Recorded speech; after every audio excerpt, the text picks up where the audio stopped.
Encore heureuse de vous retrouver, chers téléspectateurs de Horizon Média, di leen jaajëfal pour votre fidélité renouvelée et n'oubliez surtout pas de vous abonner de nouveau ci suñu page Horizon Média pour ne rater aucun de nos programmes. Alors aujourd'hui encore dans votre émission Voix de la jeunesse, ñu fas yéene ci ànd ak Astou à ma gauche. Astou, bonjour. Bonjour Christine, comment tu vas? Je vais très bien, je l'espère pour toi aussi. Oui, ça va très bien, alhamdoulilah. Di la nuyu bu baax, di nuyu tamit Viviane mi taxaw. C'est toujours un plaisir d'être sur le plateau de Horizon Média. Sans oublier aussi de saluer nos chers téléspectateurs. Merci. Plaisir partagé. Alors bonjour à toi aussi Viviane, c'est un plaisir comme d'habitude. Bonjour Christine, le plaisir est partagé. Bonjour à toi aussi Astou. Bonjour à vous chers téléspectateurs qui nous suivez. Merci beaucoup. Alors, comme à l'accoutumée, aujourd'hui encore, nous avons un sujet très important, comme tout le temps d'ailleurs. Il faut essayer de waxtaanee li nga xamante ne mooy les problématiques de l'environnement et le rôle que la jeunesse doit jouer pour participer à la préservation de la planète. Parce que gis nañ ko, on rencontre pas mal de problèmes qui sont aujourd'hui présents dans l'environnement. Et je dis que nous, en tant que jeunes, nous avons notre part de responsabilité. Mais en retour, nous avons notre mot à dire. Alors, Astou, aujourd'hui, quelles sont les problématiques les plus préoccupantes auxquelles nous faisons face? Bon, les problématiques environnementales, Christine, bëri na.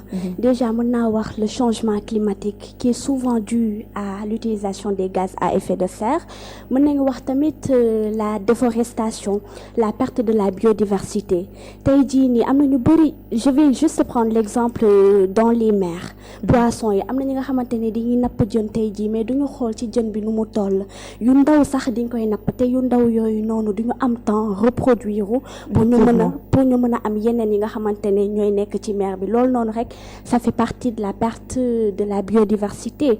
Am na li nga xamante ne mooy pollution de l'air ou pollution de l'eau. Voilà, les usines aussi aujourd'hui am na ñi nga xamante ne dañuy utiliser ay produits chimiques di ko sànni ci géej gi nga xamante ne day polluer géej gi sans oublier effectivement duñu am moyen bi nga xamante ne moom la ñuy reproduire sans oublier la gestion des déchets tey jii ni bëri na ñi nga xamante ne dañuy utiliser ay matières plastiques ñëw rek sànni ko fu mu leen neex wala suñ ko mënul ber sax di nga koy lakk boole ko lakk ko te lakk boobu noonu c'est nuisible day nuire li nga xamante ne mooy sol boobu noonu pollution du sol. Effectivement, donc il y a pas mal de pollution ou même pas mal de problèmes auxquels nous faisons face te nga xam ne tey nekk na ci environnement bi te je dis comme ñun si boppam ñun ñoo koy def. Donc Viviane, Astou a énuméré pas mal de problématiques ou même de problèmes je vais dire tey yan conséquences ñoo mën a am par rapport ak problème yooyu ci suñu santé. Alors Christine, mën naa nekk conséquences ñu mën a entraîner, il y en a plusieurs. Par exemple sur la santé, il y a aussi mën naa citer comme première conséquence les troubles respiratoires mën na ko entraîner, mais aussi maladies cardiovasculaires. Mais tamit bu ñu fàtte cancer yi Christine que li nga xamante ne mooy pollution de l'air mën na ko entraîner ak pollution de l'eau. Bu ñu fàtte bu ñu jógee ci loolu am na tamit côté environnement bi mën naa nekk les pollutions aussi ñu ngi jouer benn rôle bu néfaste comme par exemple la destruction des bâtiments mais aussi la baisse des rendements agricoles. Effectivement, donc il y a pas mal de conséquences yi nga xamante ne tey suñu lekk poids mooy li may wax tout le temps ñun ñoo koy def mais suñu lekk mais Viviane, on a parlé de la jeunesse et la jeunesse aujourd'hui a un rôle crucial à jouer dans la préservation de la planète. Est-ce que ces jeunes font l'effort qu'il faut pour participer à la préservation de l'environnement? Effectivement Christine, parce que tey on voit des jeunes aujourd'hui qui vont rejoindre li nga xamante ne ce sont des associations qui militent pour la protection de l'environnement. La dernière fois même lors de mon disons coup de cœur, j'en ai cité un. Il y a une association boo xamante ne dafa réunir li nga xamante ne mooy ay jeunes yu bëri pour aller planter 1000 arbres. Donc dafa nekk ay actes yoo xamante ne dañ ko war a rafetal. Mais bu ñu fàtte au niveau de nos quartiers comme les set setal qui sont organisés, ce sont des jeunes qui se lèvent pour rendre propre leur environnement. Tey yemuñu seen koñ kese dañuy dem au-delà, aller même dans d'autres villes pour jouer rôle boobu noonu. Mën naa ne Christine que les jeunes aujourd'hui même si c'est pas tout le monde, mais ils jouent aussi un rôle important li nga xamante ne mooy la protection de l'environnement. Je dis qu'ils doivent redoubler d'efforts. Astou, est-ce que tey loolu kese doy na li Viviane cité aujourd'hui di planter arbres, participer à la préservation de la nature? Est-ce que ces actions-là seulement suffisent pour protéger l'environnement? Non Christine je dirais non parce que tey jii nii comme Viviane ni mu ko jógee wax am na ay jeunes yu bëri yoo xamante ni dañuy jóg ngir defar seen dëkkuwaay mais am na ñoo xamante ni duñ leen jàppale ci loolu noonu. suñu commencé je vais prendre l'exemple d'un jeune bi nga xamante ni tey jii mën na commencé jël naan benn kaasu kafem mu téye ko xool poubelle sànni ko wala mu nekk di defar fi mu nekk pour le bien-être de tout le monde mais am na ñoo xamante ni duñ ko jàppale ci loolu tey jii nii lu leen neex la ñuy def ci environnement bi dañuy sànni jeune bi su ñëwee di leen conseil ñu ne moo yow da nga waane wala ceci cela wala mbedd bi mbeddum buur la alors que yooyu noonu mooy andi ay conséquences néfastes comme Viviane ni mu ko waxee wi tey jii pour l'exemple des matières plastiques qui prennent plus de 400 ans avant de se dégrader matières plastiques yooyu noonu se décompose jamais alors effectivement 400 ans c'est beaucoup non mais matières plastiques yooyu noonu à la limite suñu ñëwul ba bàyyi seen utilisation sax mais nañ koy recycler parce que seen recyclage mën na andi lu bëri seen recyclage mën na andi lu bëri te voilà day participer ci développement pays bi donc jeunes yi ñu gën a ñu ñaax leen rek ñu gën a redoubler d'efforts parce que vraiment à la limite problème yi ñun ñoo koy ressentir les changements climatiques les pollutions des sols des eaux et en tout cas suñu nekk port comme ni ma ko waxee mais Viviane comme ni nga ko waxee léegi les jeunes vraiment sont en train de faire des efforts même si ces efforts ne suffisent pas mais est-ce qu'ils ne rencontrent pas des problèmes dans cette préservation-là de l'environnement suñu jëlee tey initiative pour defar est-ce qu'en retour duñ ci jànkuwanteel ay problèmes. mais si am na forcément parce que tey mën naa ni am na jeune peut-être boo xamante ne dafa jóg pour defar benn tali gisee mais mu jóg jël initiative boobu noonu mais autorités yi ñëw ne ko carrément du sa liggéey nekk yow yaa ko war a def te derrière ñoom du ñu def liggéey boobu noonu donc jeune boobu mën naa ne il est juste animé par la volonté parce que il sait qu'il est citoyen et c'est son devoir à lui de protéger li nga xamante ne mooy dëkkam de protéger li nga xamante ne mooy environnement mais ay autorités ginnaaw ñoo koy tere mu def liggéeyam correctement comme les mairies donc loolu dafa c'est quelque chose vraiment à déplorer loo xamante ni war nañ ci taxaw effectivement te Christine sax man ci li mu wax nii dama ci yokk li nga xamante ne mooy les poubelles tey jii nii gis nañ ne ci wàllum gouvernement bi jug nañu pour jàppale ñu pour suñuy dox sax au moins ñu am déchets yi fuñ ko mën a def mais tey jii nii parfois da ngay gis benn endroit boo xamante ne soo doxee 500 mètres sax tu peines à voir une poubelle parce que lan jeunes yi nga xamante ne parfois di ngay jël poubelle yooyu noonu di ko dem di jaay ferraille juste pour satisfaire leur poche mais tamit dañuy yàqal ñun ba pare sax di yàqal seen bopp te loolu xamuñu ko. effectivement mooy vraiment c'est déplorable parce que suñu jeunes aujourd'hui une jeunesse moo war a doxal réew donc on a vraiment une je vais dire dañoo war a apporter notre pierre à l'édifice et que ça soit quelque chose de réel au lieu de rester là vraiment à dégrader la nature c'est pas important donc Viviane aujourd'hui wax nga lu am solo le fait que les jeunes prennent des initiatives mais ne sont pas accompagnés derrière est-ce que ça ne leur décourage pas parce que koo xam ne tey jël na initiative pour def quand même vraiment il a besoin d'autre chose que qu'on freine son élan.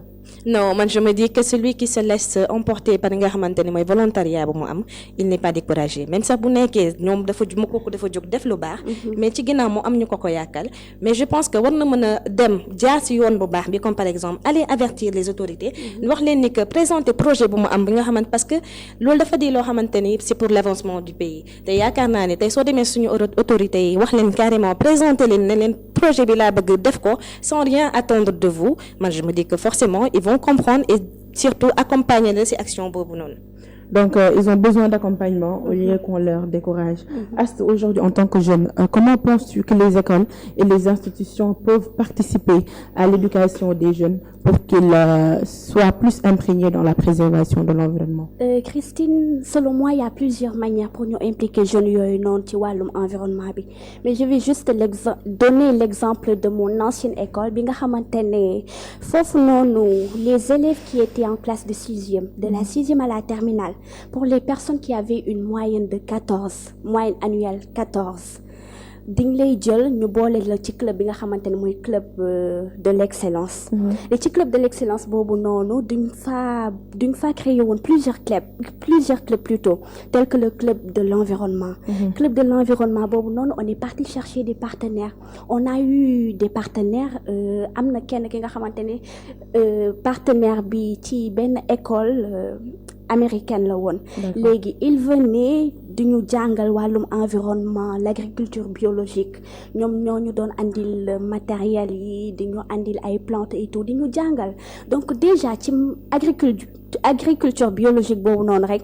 ñu ngi lay jàngal yow nan nga war a def ba doo polluer sol bi parce que tu vas pas utiliser des pesticides ni d'engrais chimiques. Très important. Des trucs naturels ay compost des trucs naturels yi nga xamante ne comme ay xollitu fruits yooyu noonu ngeen di utiliser ci agriculture bi effectivement ba pare di nga doon jël tamit chaque 2 semaines wala maximum chaque 1 mois di ñuy jël élèves yi ñi nga xamante ne ñoo bokk ci club environnement boobu noonu ak yeneen élèves ñu leen di génnee ñuy def set setal ci set setal boobu noonu on faisait le tri entre les déchets et les matières plastiques et aluminium. On avait une petite chambre où on appelait la chambre des matières plastiques et aluminium. Léegi à chaque fois matière plastique yooyu noonu moom lañ doon yóbbu ci chambre boobu noonu c'était juste un petit bâtiment ah. dafa yóbbu matière plastique yi ak aluminium. Après ci loolu noonu rek boo laajtewee kilo matière plastique c'est 75 francs je sais pas 100 francs loolu noonu rek day motiver nit ki à ce que muy andi propreté ci environnement wam.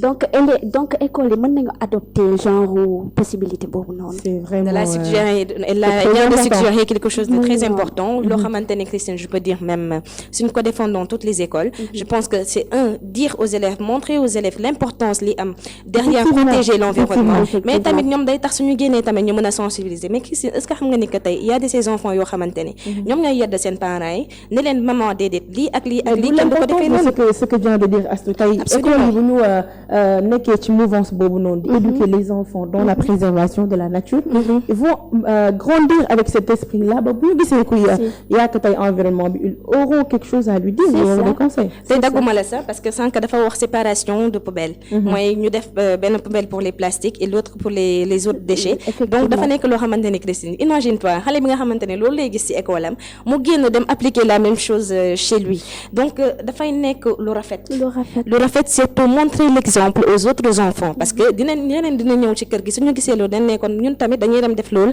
ci biti montrer aussi l'exemple aux autres d'autres personnes donc mën naa ne ñëpp suñu ko defoon moom si tout le monde s'impliquait et donc ça le Sénégal sax maanaam loolu fan la jógee mooy club de l'excellence boobu noonu une moyenne minimum égale à 14 tey jii day motiver yow sax parce que ku dem ba établir une moyenne boo xam ne moo lay permettre quand même nga dugg ci club bi c'est parce qu'il y a un objectif derrière. Pourquoi ils n'ont pas pris le choix de faire intégrer tout le monde bon même si tout le monde ne peut pas pour motiver les autres à avoir une moyenne minimum 14 gën leen pousse sax ñu gën a jàng en même temps derrière si tu vois bien c'est l'idée vraiment c'est très très important. Christine nga baal ma dagguma la sax mais tamit je me dis que même derrière même s'il y a de ces élèves yoo xamante ne amuñu possibilité peut-être tout le monde ñëpp ay ñu ci jàng il faut le dire peut-être ñoom àggaguñu stade boobu noonu peut-être pour mën a produire d'excellents résultats mais je pense que derrière war nañ leen mën a créer tamit benn club boo xamante ne ñoom tam ils auront la possibilité d'apprendre parce que loolu ngeen def c'est pas seulement voilà ce sont des activités yoo xamante ne pour man tout le monde doit être intégré tous les enfants doivent être intégrés parce que loolu ñoom da la ñuy apporter en plus ça n'a rien mën naa ne sax dëgg la dafay jouer côté jàng bi mais ça va au-delà de ça parce que xale bi il va grandir avec ces valeurs là ce sont des valeurs que vous inculquez à ces élèves là effectivement parce que ci club de l'environnement bi may wax il y avait d'autres élèves yi nga xamante ne dañoo doon ñëw di ñu rejoindre qui ne faisaient pas partie du club de l'excellence mais dañu leen jël ci club de l'environnement effectivement parce que tamit gis nañ ne ak ñoom ñëw nañ ba wan ñu amour bi ñu am l'amour qu'ils ont pour la nature moo tax ñu ñëw jël leen ci club boobu noonu. Et il y a même une ONG, je sais pas si c'est une ONG ou une association qui s'appelle les amoureux de la nature. Déjà le nom ça en dit long. Parce que les amoureux de la nature quand même ce sont des personnes qui aujourd'hui s'implique dans la préservation de la nature te di xeex lépp li nga xamante ne tey day détruire suñu environnement. te Christine dagguma la sax mais ñu war a bàyyi xel ci lenn loo xamante ne peut-être ñu ngi koy minimiser joxuñu ko gëddam mais lu important la maanaam tey jii nii suñu nekkee suñu réew préserver wuñ ko comme il le faut fu nekk ñu koy sànni étranger bu ñëwee mu jël benn sachet naan ndox ba pare sànni ko xam nga yow tey jii nii sax dangay am kersa dem ba ci moom ne ko foral li nga sol dem foral li nga sànni dem sànni ko poubelle parce que sa réew la ko fekk sa réew la ñëw fekk ni c'est pas bien établi en fait. S'il voit que toi aussi tu fais la même chose. c'est ça moo tax pour jox ko conseil sax day metti. C'est ça donc ñu war a gën a xoolaat donc actes yu posé ndax actes yooyu aujourd'hui mooy inspirer d'autres personnes à pouvoir soit faire la même chose ou ne pas le faire. Effectivement tout à l'heure da nga wax lu am solo mooy par rapport ak école yi xale yi nga xamante ne tey dañ leen di jàngal dès le bas âge qu'il faut protéger la nature suñu demee seen kër ñu perpétuer loolu mais qu'en est-il de la mentalité de la société sénégalaise parce que da ngay gis tey soit que tu sois un enfant ngay teel a làkk français ñaan xëy dafa waane pour moom moo gën a tubaab ñi que tu fais ce genre d'acte tu poses ce genre d'acte là ñu ne bàyyi ko moo xamul ni Sénégalais vraiment tàmm nañ lii yow quelque chose du genre est-ce que tey tamit war ñu xoolaat suñu mentalité derrière. am nga Christine lépp la base c'est la mentalité. buñ ko fàtte Sénégal nag malheureusement on est trop centré sur le jugement. Derrière on voit pas acte bi qu'est-ce que la personne veut montrer à travers son acte tey xale boo xamante ni moom gis na ni mag bu sànni benn kaas si mbedd bi xale bi ñëw for ko.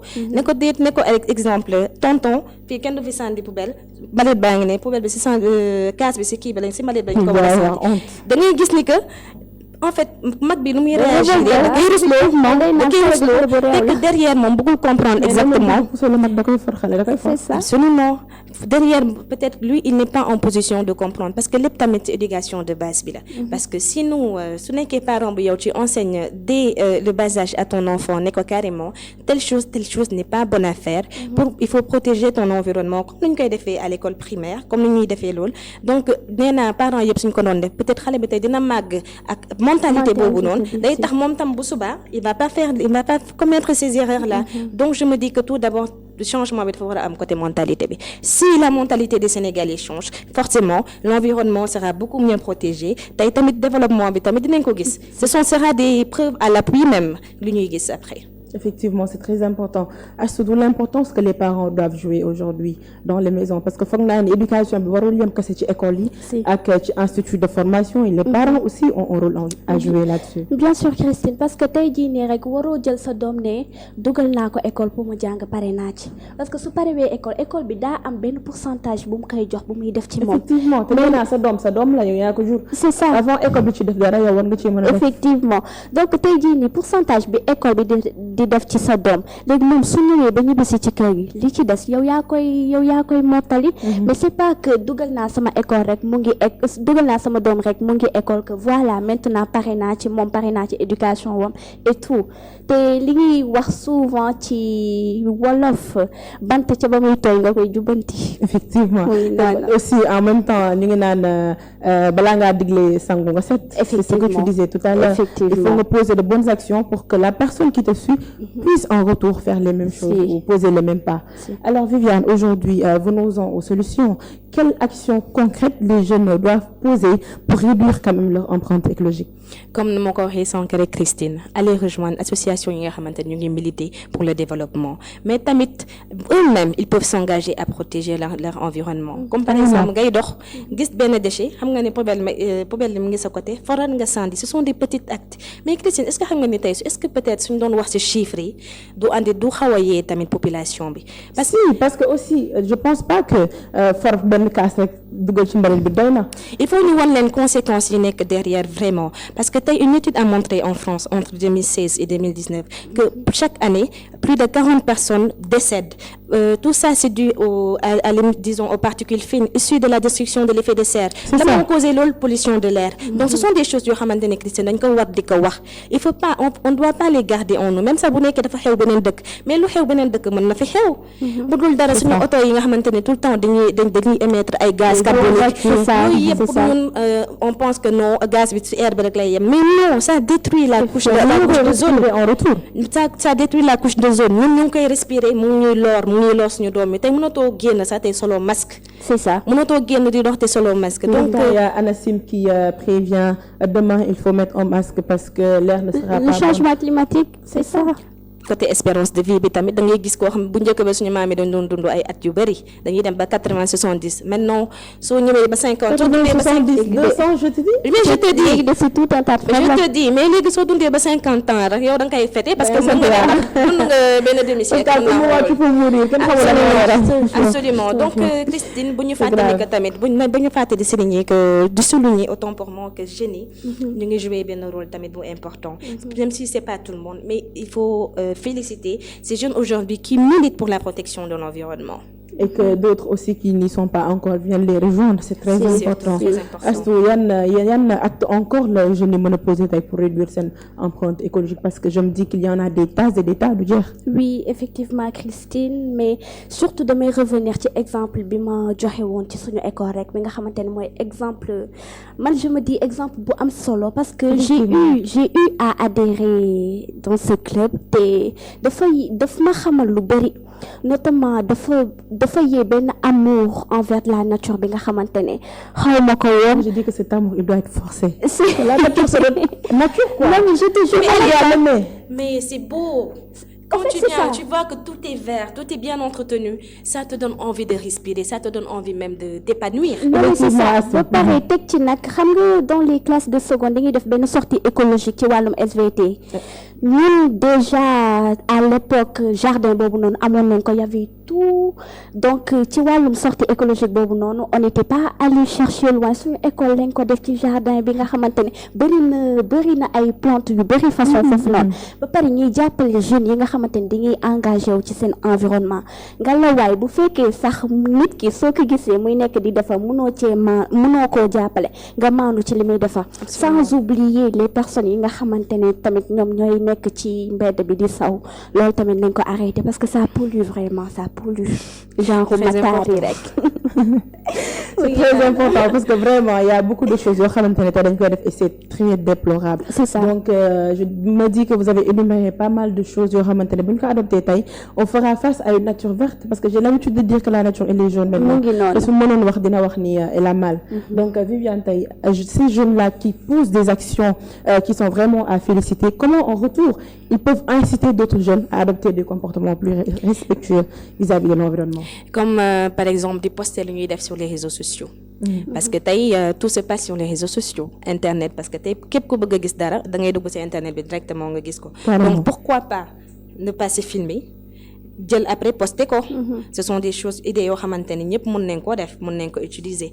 Mais tamit aller rejoindre dem sensibiliser yeneen xale yi ci koñ yi parce que yow mën nga romb tey nga gis benn groupe xale ngeen leen kaay leen ma expliquer leen dara nga won leen expliquer leen ne leen on peut protéger notre ngeen expliquer ne leen carrément tel problème ak tel acte soo ko posé telle conséquence lay def telle chose soo ko defee mën na aboutir sur le positif lii donc essayer nous entre jeunes même on peut essayer de nous entraider pour pouvoir tamit defar li nga xamante ni mooy suñu avenir mooy suñu environnement parce que ñun ñoo si dund ba dul dara tamit on a nos enfants nos futurs enfants qui doivent naître aussi ñoom tamit ñaan leen yàlla ñoom suñu juddoo tamit ñu fekk fi environnement bu rafet boo xamante ni ça pourrait les accueillir surtout et qui aussi nous regarde mais également copie nos actions comme nous le waxee tout à l'heure parce que ci ñun la ñuy roy c'est ça donc alors Astou gis nañu les jeunes aujourd'hui qui posent des actions pour la protection de l'environnement la plupart le font de manière volontaire ci bénévolat la ñuy nekk mais est-ce qu'en retour ils savent qu'ils bénéficient de vraiment des choses exceptionnelles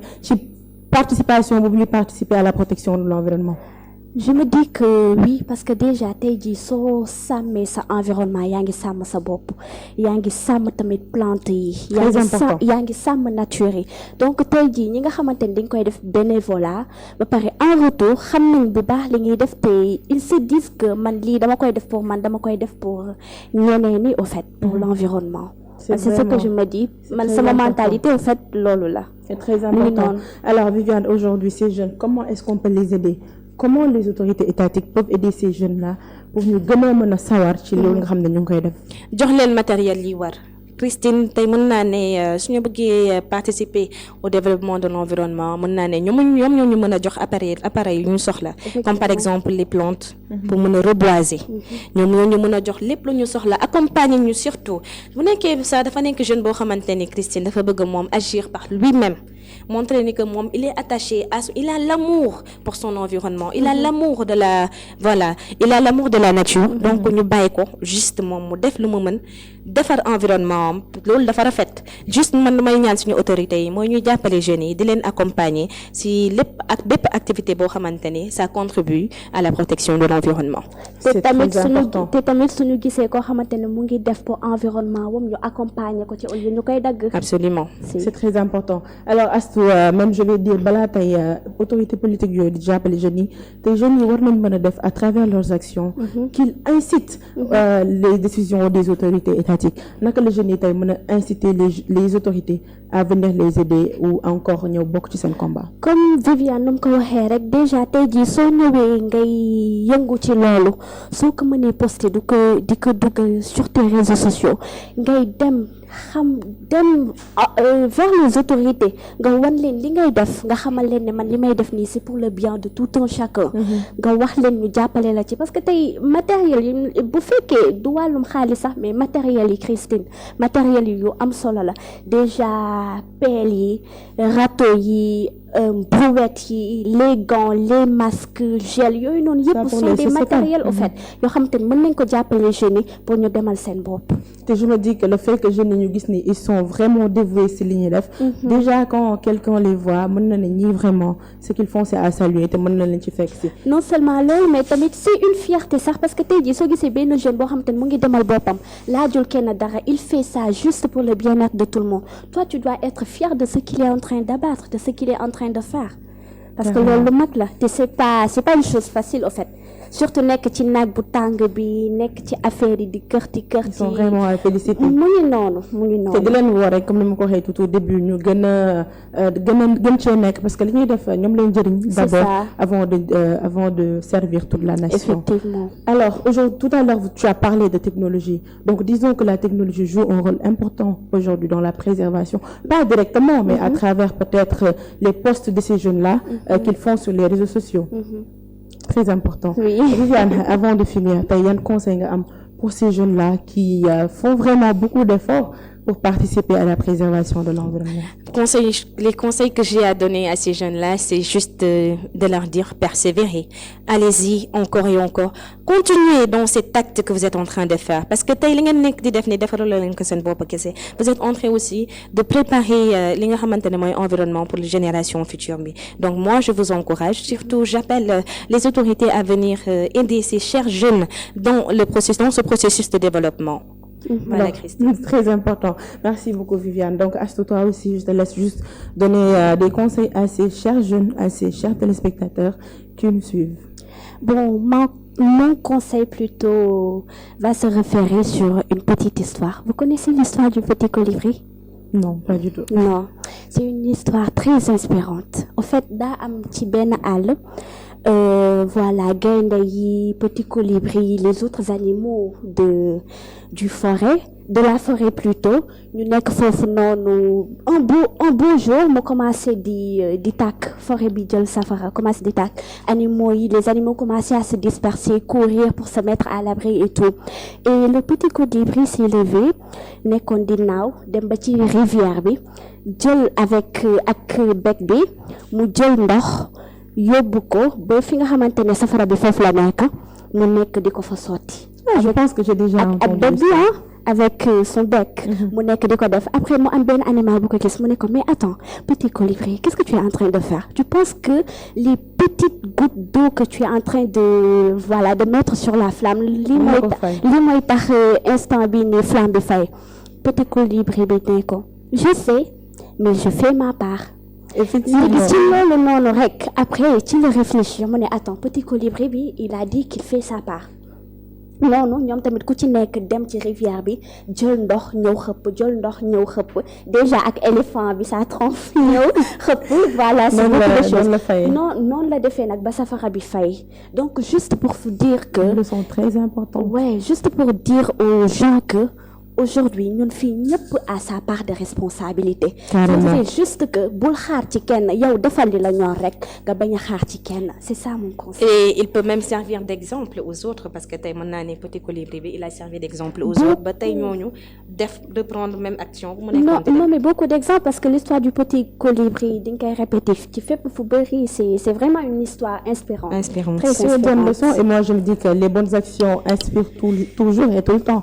Donc vraiment c'est une très belle leçon de vie. Ça veut tout simplement dire bu leen xaar kenn ci loo indi def. Surtout bu nekkee lu baax et je me dis que chacun a sa part de responsabilité. Amène ta pierre à l'édifice.